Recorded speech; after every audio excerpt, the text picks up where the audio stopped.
Hello বন্ধুরা, কেমন আছেন সবাই? আজকে আমন্ত্রণ জানাচ্ছি আমার আজকের এপিসোডে, যেখানে আমি মেসোপটেমিয়া সম্পর্কে কিছু তথ্য আপনাদেরকে জানাতে চাই। মেসোপটেমিয়া হলো পৃথিবীর প্রাচীনতম সভ্যতার গুলোর একটি।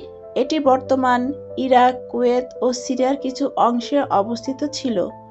মেসোপটেমিয়া শব্দের অর্থ দুই নদীর মাঝের ভূমি। এই দুই নদী হলো টাইগ্রিস ও ইউফ্রেটিস।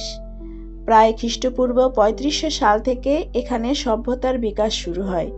সুমেরীয়রা প্রথম এখানে লিপি, চাকা ও ক্যালেন্ডার তৈরি করে। পরে এখানে আক্কাদীয়, ব্যাবিলনীয় ও এসিরীয় সভ্যতা গড়ে ওঠে। মেসোপটেমিয়ায় প্রথম আইন ব্যবস্থা তৈরি হয়, যার মধ্যে বিখ্যাত হাম্মুরাবির আইন অন্যতম। কৃষি, গণিত, জ্যোতির্বিদ্যা ও নগর সভ্যতার ভিত্তি গড়ে ওঠে এখানে। এ কারণেই মেসোপটেমিয়াকে বলা হয় সভ্যতার জন্মভূমি। আজ এ পর্যন্তই। পরবর্তী এপিসোড দেখার আমন্ত্রণ রইল, শুভকামনা রইল।